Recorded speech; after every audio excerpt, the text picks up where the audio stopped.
Lisa. Today I have a page where I'm going to be scrapping some photos that were sent to me by my stepdaughter, and I think these photos came from Facebook. One of the challenges I've had in the past with these kind of things is that the photos print really small because they're sized for the computer screen, and you can make them really large on the computer screen. They look great, but when you go to print them, when you print, you should normally print at no less than 220 pixels per inch. Usually I do 300, and you get these tiny little things when you take that photo and you size it down. And I'll show you that in a few moments in Photoshop Elements. So I've got some photos here that are wonderful photos, especially this one where they've caught their first fish. The little fella has caught his first fish. But I can't make it bigger without it getting pixelated, and I'll show you what I mean. I took that photo and I tried to print it larger, and some of these vertical stripes here are my printer. It's not the world's greatest printer, but you can see the there's some little pixelated looks here around the edges of things. They're just not very crisp. It's just not a really good picture when you try to take something that's at that smaller resolution and blow it up. So one of the ways that I can get around that is I can do it where I've faded it out, so it's sort of a background element. And I will show you that in Photoshop Elements and how we put the journaling on top of the photo. And when I do this, it looks good. It's, you know, it's not perfect, but it's not meant to be a detailed, crisp image at that point. So I've got some tiny little pictures, and then the one larger picture, and then here's my sketch. And we're going to put some other paper in here, and I have these fish drawn on here. I don't know if I'm going to use fish or not. I have this fish background paper from Bella Boulevard from the Camp Out collection. Has a great background to it as well, and I know I want to use that for my background, so I've already got some fish, but I may have some die cuts or something else that I can use there for the journaling. And we're also going to have a real cool title, and I'll talk more about that later on. So now let's go to Photoshop Elements, and I'll show you how I did this image with the partially transparent and getting the journaling on top of there. So here we are in Photoshop Elements, and I have an older version of Elements, but the version 9, but the principles and ideas and all are the same, even if you were moving to a newer version. I have opened the photo that she sent me from my email, and let's take a look at the size that it came in as. If I go to Image, Resize, Image Size, I've done nothing to it at this point. It comes up with an image that should be 13 inches wide, 7.5 inches high, and 72-inch resolution. 72 inches is perfect for looking at it on the screen. And as you can see, it's a beautiful image on my screen. I could make it the full 13 inches and it would still be a great looking image. However, I want to print it. And normally when you print, 220 is a minimum. So if I change the resolution to 220, I have constrained proportions is automatically checked here. It's going to adjust the width to 4 inches and something and the height to 2.5 inches, and that's going to be a pretty small photo and still not going to be a great printing resolution. If I went to 300, which I'd really rather have, I get it even smaller than that. And that's how I got those really tiny little printouts or pictures before. I did some cropping and then I adjusted the resolution and I ended up with some pretty small pictures. What I want to do with this, though, in order to incorporate on my layout, is to do a large version of it, but not have to worry about the pixelated. And one of the ways I can do that is to make it a little more transparent. And then we're going to use that as a place to put our journaling. So what I want is really a width of 7. Now when I adjust the width to 7, I get a height of almost 4 inches and a tiny resolution of 137 pixels. So it's not going to be the world's best print, but it will work for what we're going to do. So I'll go ahead and click on OK, and you won't see anything change on the screen. How it looks here is the same. It's just it's going to print 7 inches wide. Now I can't change the opacity of this because it's my background, so I need to make a copy of it. So over in the Layers tab, I'm going to right click on the background and duplicate layer. And I could rename it, but I don't really need to. All right, and now I have a layer to which I can change the opacity. So the opacity is a drop down, and I just slide this over, and I adjust it to whatever I want it to be. Now, it's not showing up And there's a couple of reasons. One is I still have the original background there as well. So it's like there's two copies of this photo. So the original background, that it's a full 100% opacity showing through. So if I go over here to this little eye next to background and turn that off, you'll see that I have this very grayed out kind of image. Now the problem with that though for me is that I can't really tell how much I can see and how it's going to print. So what I like to do is to give it a background, a white background, so I can see how it will print on white paper. You don't have to do that, but it's something that you can do to kind of see how things are going to look. So over here on the color boxes, I'm going to change my foreground color to white. And I'm going to draw a rectangle for this whole thing to rest on.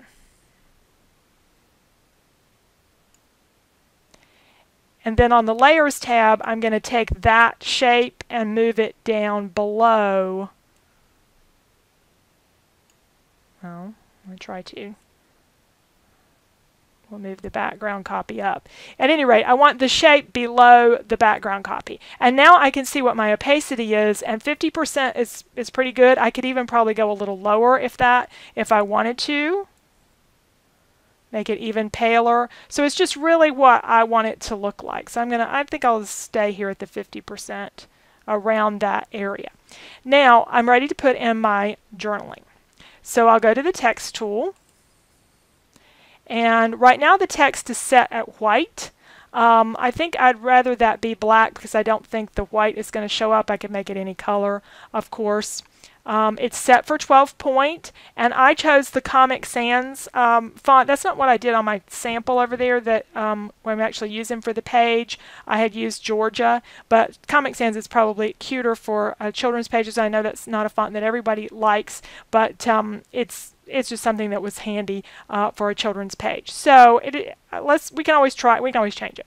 So I'm going to click somewhere on the layout and start typing, and I have it right justified. So let's put in some text.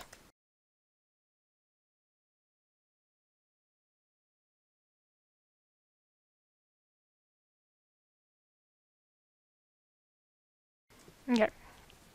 Now we'll click on the green check mark and go back to our Move tool, and then I can position this where I want it. And I can make adjustments to the size and go in and change where the returns are and do all kinds of different things to get this kind of where I want it to be.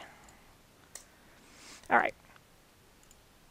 And of course I could, as I say, play with the size or whatever. Now at this point I'm ready to send this to print. So to print it, I go to File, Print, and it's set up to print 7 inches wide. So that's the size it's going to print. I can choose my paper, the type of paper. I can reposition it, uncheck the center image and move it to the top or bottom. I can do a lot of different things to arrange it on the page, but that's what I'm going to print out, and that's what I have to go on our page. So we have this printed out. This was the original one that I had, so it's a little bit different text and all. I'm going through the My Mind's Eye Jubilee paper pad and also some other papers that I pulled out of my stash, looking for some things to mat some of the photo, the large photo, and maybe put something behind those small photos so that they show up on the busy fish background.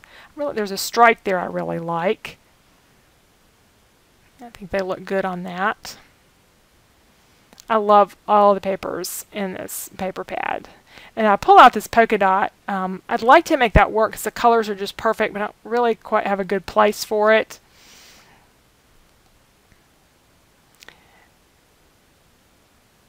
And I'm just kind of figuring out where things are going to go because this paper has the fish paper has a really pretty background, so I'm going to go ahead and cut a little bit out so I can maybe use that B-side background. I said I really meant the B-side of the paper that I can go ahead and use somewhere else on my page. Looks like water there. So we'll glue some things down. I'm trimming down that stripe paper and kind of figuring out how all this is going to lay out.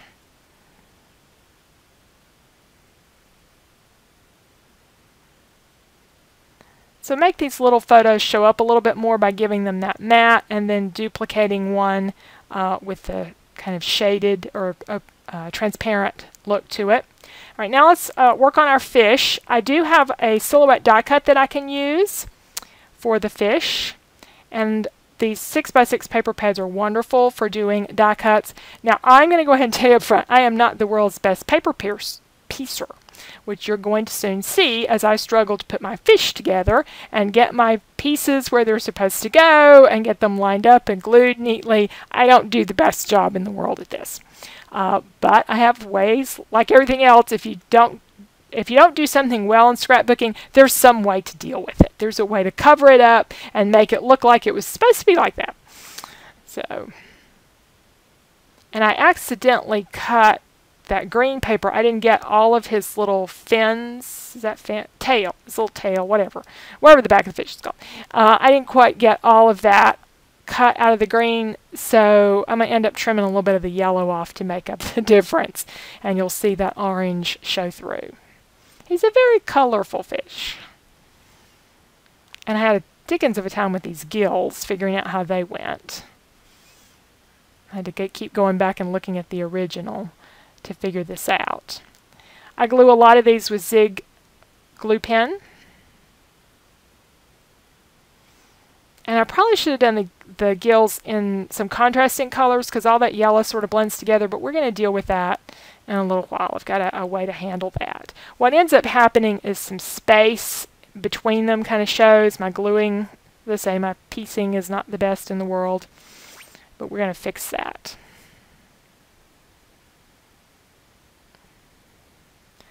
This fish was actually part of a card, and it has a little bobber, a little thing that floats in the water with it also, and some wording. It's real cute. I haven't used it as a card. I meant to make it a birthday card for my grandson. I haven't done that yet, so maybe next year you'll get a fish birthday card.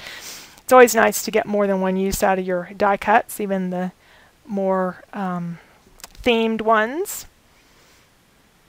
All right, now it bothered me that all this wasn't really coming together really well. So, and it's kind of bright. So what I decided to do, there's the little bobber, and put the hook on the end of it, is I decided to go over it with some Mod Podge. And the reason for this is so that I can use markers over it.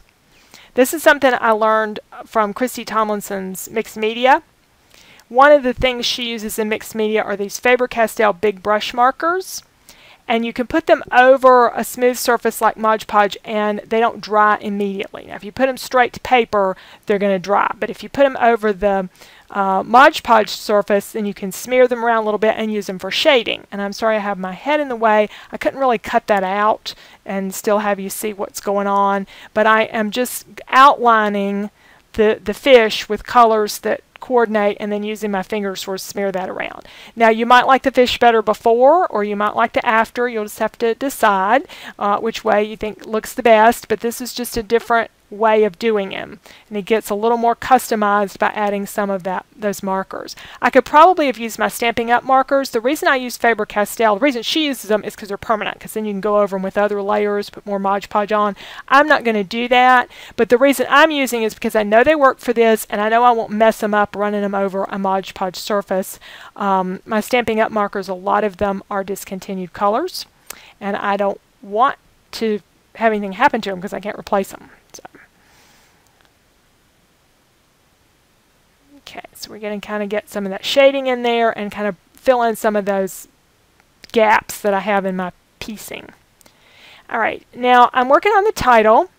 It's going to say his first fish, and the word fish I did a special way with a silhouette, and I'm going to share that in a class I've got coming up later on. I'm trying to work on my class. So many things keep coming my way, but that will be happening eventually. I'll have a new class, and so I'm going to save how I did the word fish for that.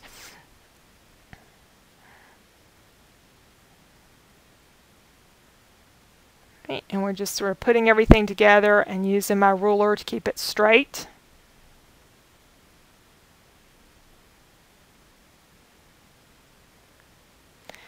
And I need to trim down my paper there with the water in there.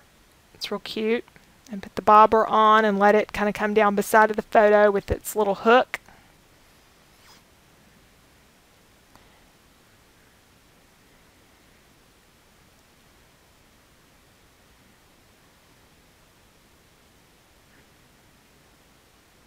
And I want to do a little stamping.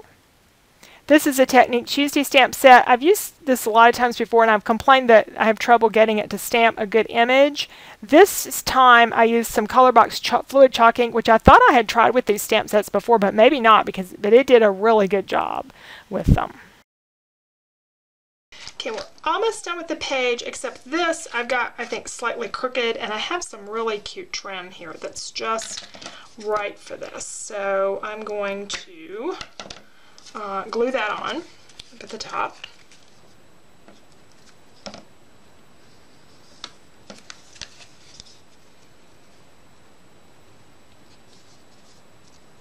Perfect little trim. And let's see if we can fit this last little piece right in here under our fish, or with our fish. I'm going to make it work.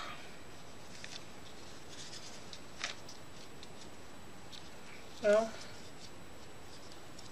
try to anyway. If I can get it to stick to the page and not my fingers, it'll be fine. Okay, so what we have then is I did one fish, and I scooted over a little bit here to make the title work with my picture, so because I didn't want to lose the fish. And you can see him there. I probably should have put a little arrow or something, or put a little circle around him. And then up here, instead of a fish, I have the bobber. Is that what it's called? The little thing that floats around in the water, whatever. And then the rest of it is pretty much as planned. The photos were a little bit smaller, and I did add this matting behind them because I felt like they needed something to rest on since that background paper was so busy. But I thought it came out really cute. I like my fish better with some ink on it. You might like them better before. It's kind of up to you.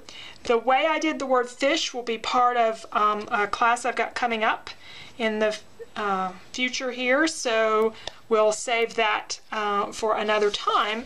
But anyway, I hope you enjoyed the page and the sketches over on my blog. You can find other classes and things that I have going on over there as well. So thanks again for watching.